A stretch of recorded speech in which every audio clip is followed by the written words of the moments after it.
Olá, queridos! Sejam bem-vindos ao nosso programa Profecias Bíblicas, a Esperança das Nações. Estamos estudando juntos o livro de Daniel, um dos grandes livros proféticos da Bíblia. E nós poderemos entender qual era a vontade de Deus para você e para mim nesses últimos dias da história.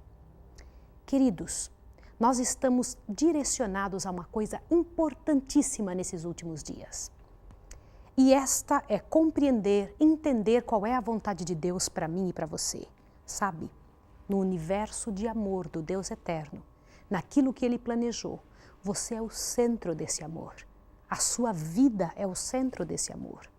Tudo que Deus fez, tentou, programou, está direcionado à sua vitória, à sua vida, à sua maneira de viver. Portanto, eu gostaria de orar com você agora para que você pudesse compreender essa verdade de forma clara e correta. Vamos orar juntos agora? Eu quero orar com você pedindo a presença do Espírito Santo antes de abrirmos a palavra de Deus. Vamos orar? Misericordioso Deus e Pai, em nome do Senhor Jesus, eu quero te pedir que seja conosco aqui agora. Seja com essa pessoa querida que está estudando conosco, Senhor. Abençoa-nos, dá-nos o Teu Santo Espírito para entendermos. Concede-nos a graça de compreendermos a Tua vontade e de também Te obedecermos. Em nome do Senhor Jesus, o nosso Salvador e Redentor. Amém, Senhor. Queridos, o que vamos estudar hoje está diretamente ligado, profundamente ligado à nossa redenção. Você vai entender por que as pessoas perguntam umas para as outras: você já recebeu Jesus Cristo? Já aceitou o Senhor Jesus Cristo? Lembra-se da história que estávamos estudando nas últimas 2 lições passadas? Hoje estamos dando continuidade a toda aquela integridade de Deus, a maneira como Deus trabalhou toda a história da humanidade, a história dele mesmo. Aliás, eu quero lembrar você um detalhe. Você sabia que o seu nome está sendo escrito nos livros do céu? Você sabia que a sua história, por detalhes, está sendo escrita? Aqueles anjos, os anjos bons do céu, os anjos guardadores, que nós comentamos sobre eles no primeiro estudo que fizemos, estes anjos, eles têm uma capacidade fabulosa, não somente de análise, mas também de detalhar o que você e eu fazemos. E eles faz isso nos livros do céu, para que você e eu possamos ser contados como recebedores do amor de Deus e também entender o que se passa conosco para um dia, quando formos julgados, nós possamos ser julgados pelas coisas escritas nos livros. Estes livros que recebem dos anjos de Deus as orientações e as coisas que fazemos aqui na Terra. Aonde na Bíblia fala desses livros?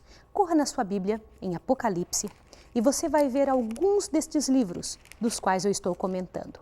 Apocalipse, corra lá, abra a sua Bíblia. Isso é muito importante para que você entenda o que eu vou explicar hoje para você. Apocalipse, capítulo 20, verso 12. Olhe bem, falando a respeito do julgamento, o Senhor Deus comenta: e vi os mortos grandes e pequenos que estavam diante do trono e abriram-se os livros. Abriu-se outro livro que é o da vida, e os mortos foram julgados pelas coisas que estavam escritas nos livros segundo as suas obras. Você percebeu que a Bíblia fala, através da boca de João, que quando as pessoas são julgadas, elas são julgadas pelo que estão escritos nos livros, pelas palavras escritas nos livros.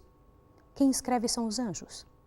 Se você correr a sua Bíblia no livro de Malaquias é muito difícil a gente usar esse livro porque ele é um dos profetas menores. Lá no Velho Testamento, antes de Mateus, antes do Novo Testamento, você encontra o livro de Malaquias.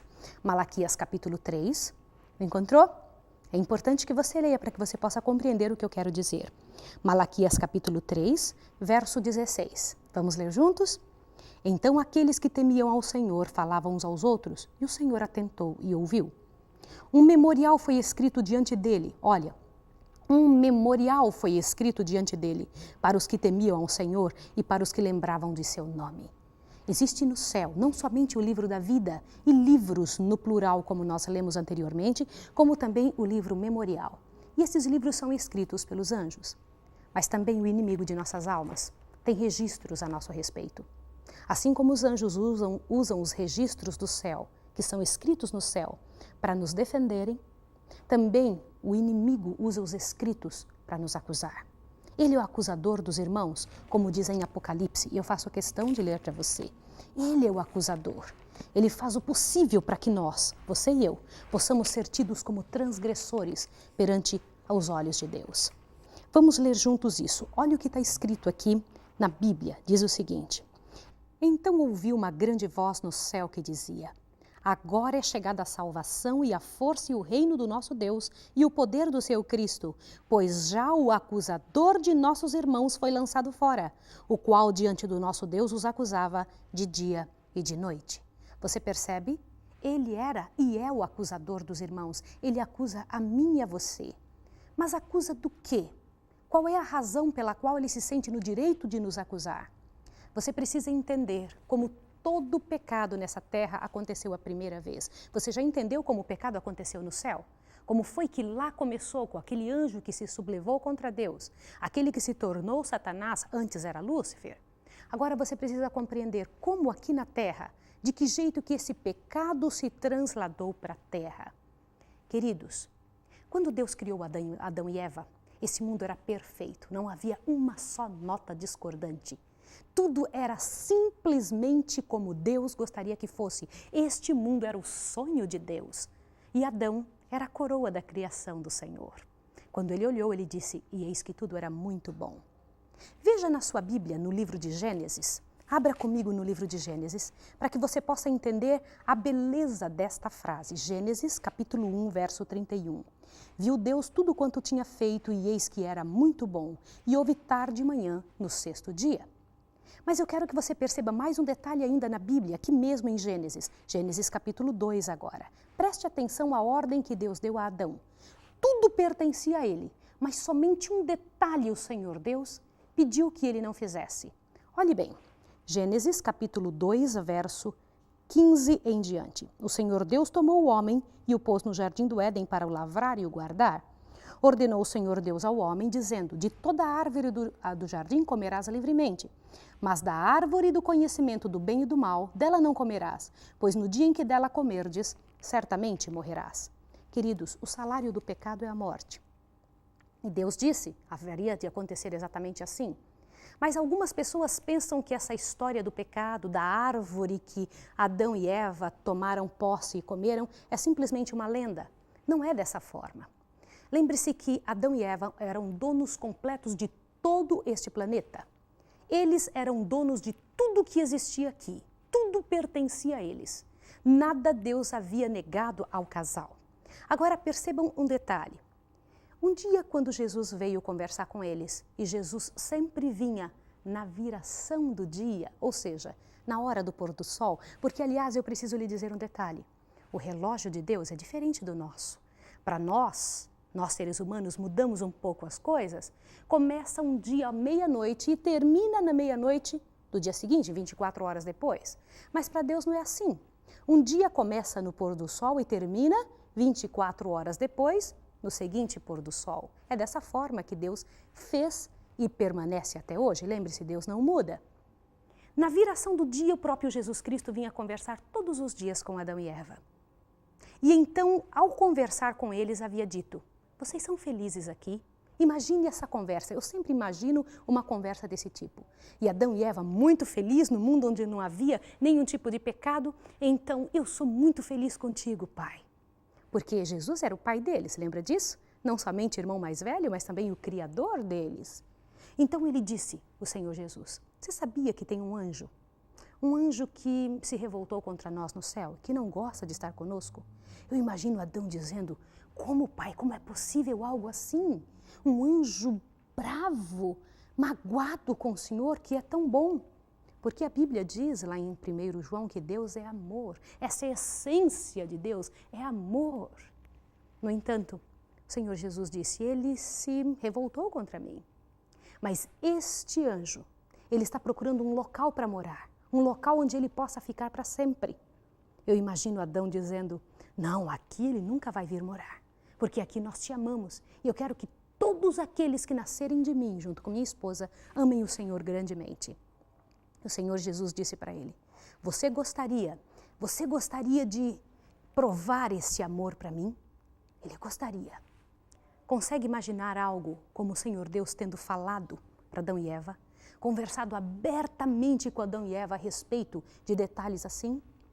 E o Senhor Deus fez com que ele visse todas as árvores do jardim. Veja estas árvores todas, Adão. Tudo te pertence. Existe somente uma que eu quero que você não mexa. Ele falou, como assim? Esta árvore que está aqui. Eu não quero que você toque nela. Eu não quero que você coma dessa fruta e muito menos que toque nesse fruto. Assim você prova que me quer bem. Ele, só isso? Sim, você prova que você me obedece. E Adão e Eva achou aquilo muito simples. Afinal das contas, eles tinham todas as outras árvores do jardim, pertencia a eles o mundo inteiro.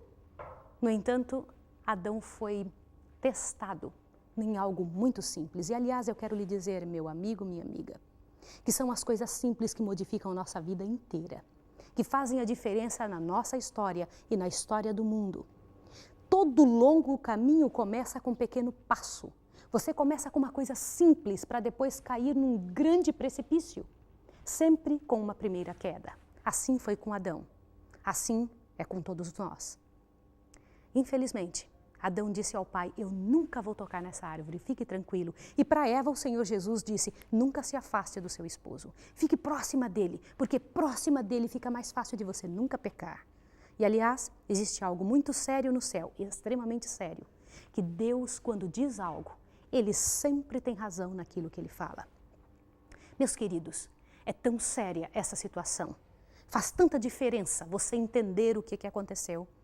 Um dia Eva estava cuidando dos afazeres seus normais, junto com seu esposo no Jardim do Éden, e o trabalho deles era arrumar os caramanchés de flores, de frutos, as coisas bonitas que eles tinham dentro do seu lar. Afinal, o lar deles era o próprio Jardim do Éden, a casa deles era o Jardim do Éden. E ali estava Adão e Eva, seguros, contentes e felizes. Jesus havia dito que o único local onde o inimigo haveria de tentá-los seria no único local onde Deus havia dito não. Neste local não toque. Consegue imaginar uma cena assim? Eu imagino Eva andando e ali, de repente, ela se afastou um pouco do seu marido e ouviu, psiu, ei Eva, ei Eva. Consegue imaginar algo dessa natureza? Eva, então, estava sofrendo as consequências de ter se afastado do seu marido. Eva, como você está bonita hoje. O inimigo começou elogiando a beleza de Eva. E ela começou a pensar, quem tem a liberdade de falar comigo assim, se essa não é a voz do meu esposo? E rapidamente o inimigo, transformado numa serpente, ele usou de mediunidade e usou a serpente como médium dele. Aliás, você precisa compreender o que significa essa história de mediunidade, de onde ela vem. A ação mediúnica, primeira templo mediúnico que houve nessa terra foi dentro do próprio Jardim do Éden. Mas, queridos, Eva viu algo que ela nunca tinha visto, uma serpente falando.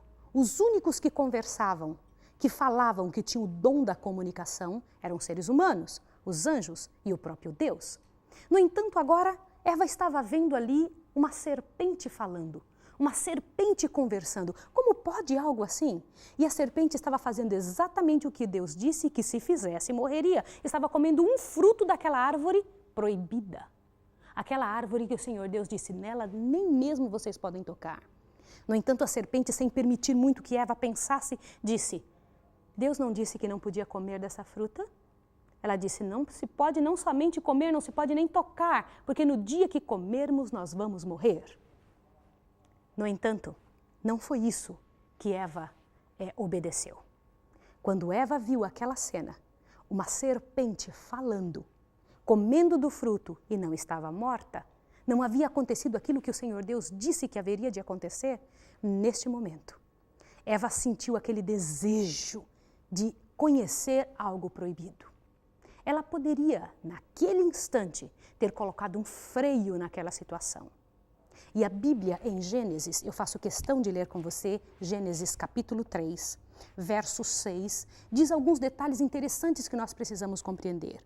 Vendo a mulher que a árvore era boa para se comer, agradável aos olhos e árvore desejável para dar entendimento, tomou do seu fruto e comeu, e deu também ao seu marido. Você pode imaginar algo desse sentido, dessa natureza?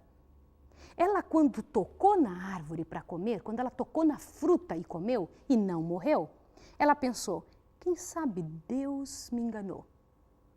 O inimigo que estava na serpente disse para Eva que é certo que você não morre, tanto que Deus havia dito que ela morreria. O inimigo disse, não, você não morre.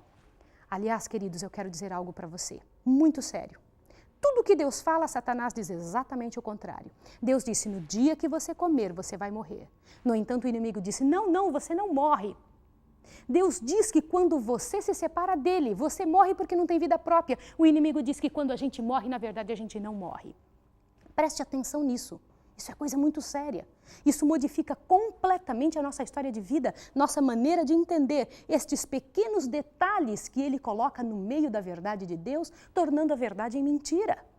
Isso faz toda a diferença. E você precisa compreender com clareza estas coisas relacionadas à tua fé, à nossa fé, aquilo que o mundo acredita. Porque esta realmente é a grande luta. A luta cósmica que existe entre o bem e o mal, ela não se processa simplesmente numa situação como uma guerra comum dos outros mundos, das nações. Ela acontece na sua mente. A luta do inimigo é por aquilo que pensamos, por aquilo que acreditamos. Envolve adoração. E você precisa compreender isso. Você precisa entender a seriedade que existe atrás de uma situação como essa. Todos os dias Jesus passava conhecimento para Adão e Eva. Na viração do dia, na hora do pôr do sol, ele vinha e contava o milagre da fotossíntese. Explicava para Eva que dentro dela um dia ela teria como um bercinho a oportunidade de ter outros filhos, de passar o poder de Deus por ela. Mas quando Eva comeu daquele fruto, ela pensou, quando Jesus vier hoje, eu já vou saber antes dele chegar, todas as coisas que ele vai me ensinar. A árvore era desejável para dar entendimento. E quando ela comeu, ela não sentiu nada. Colheu bastante do fruto e correu para levar para Adão. O casal, Adão e Eva, eram cobertos de uma glória especial. Eles eram cobertos de luz. Algumas pessoas pensam que o fato deles terem comido fez com que eles percebessem que estavam nus. Mas o que fez com que eles se sentissem nus não foi a nudez normal que nós estamos acostumados a pensar.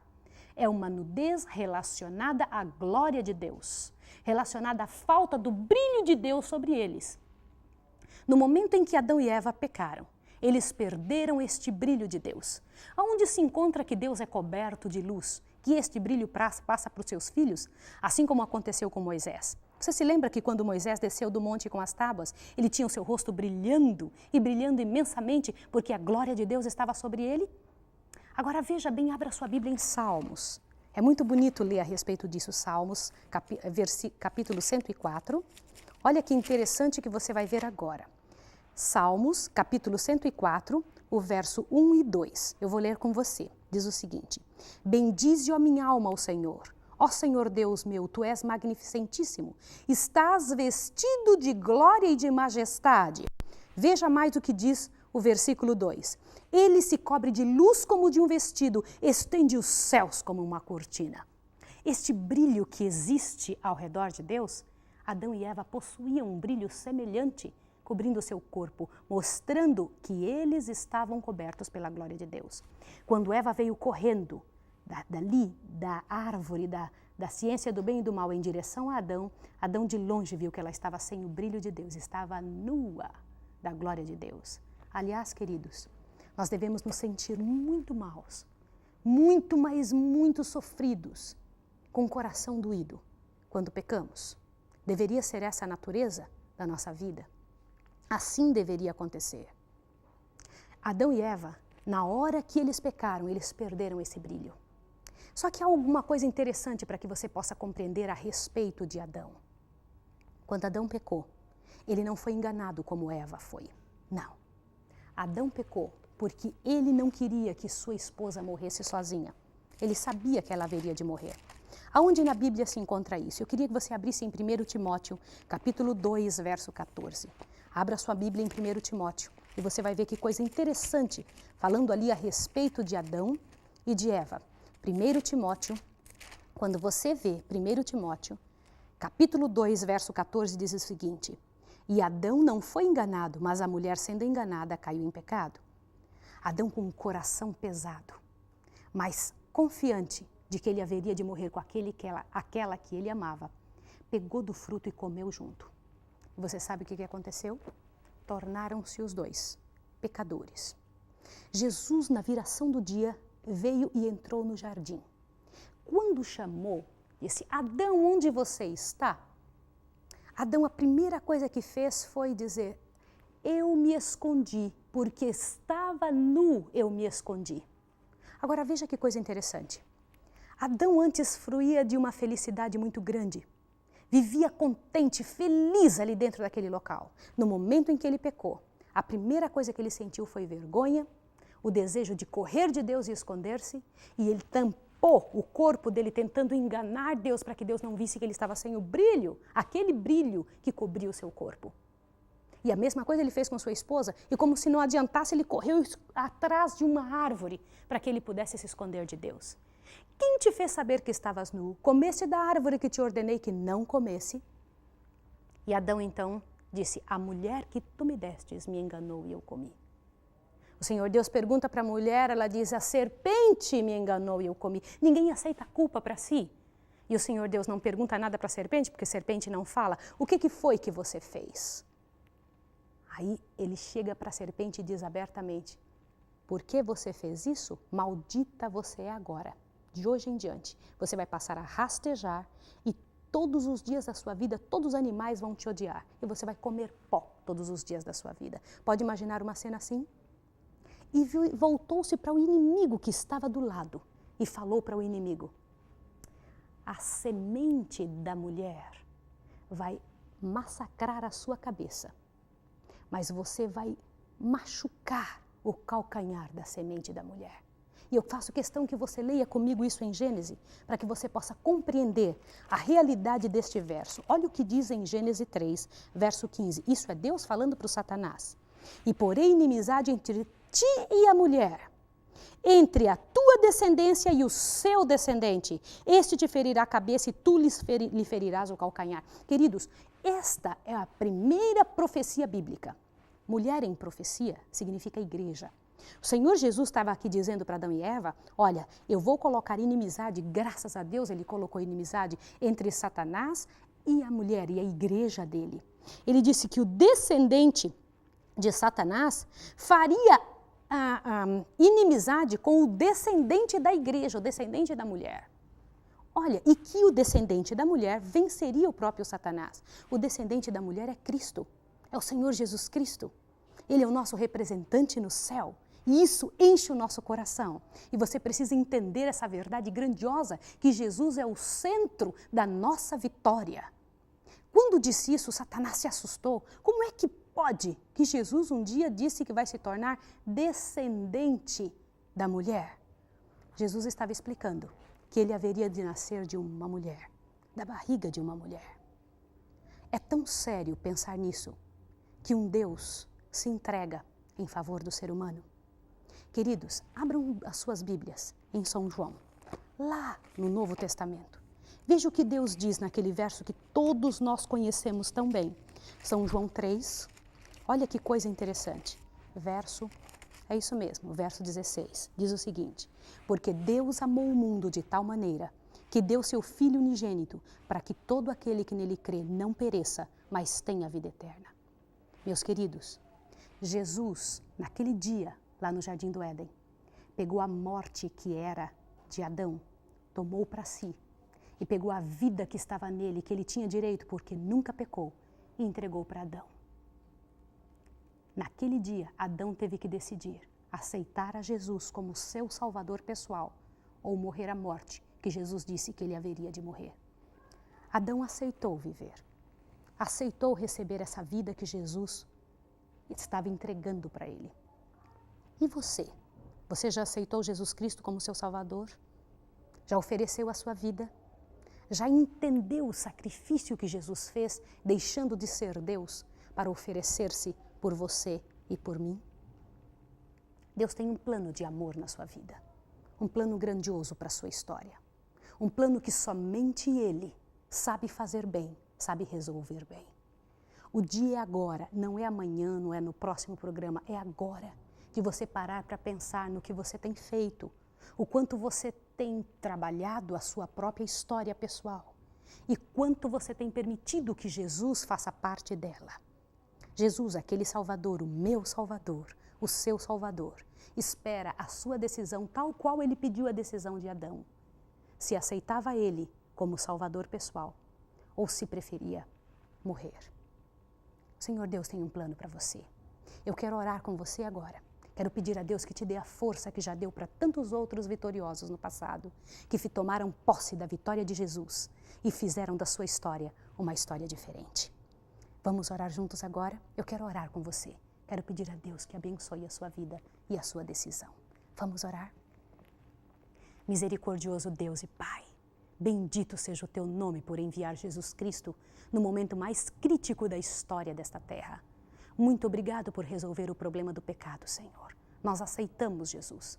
Queremos Jesus conosco, Senhor, para sempre. E te imploramos em nome de Jesus Cristo, que por tua graça e por seu amor, venhamos a estar em pé um dia quando Jesus Cristo vier nos resgatar deste mundo do pecado. Em nome de Jesus. Amém. Amém. Até a próxima vez.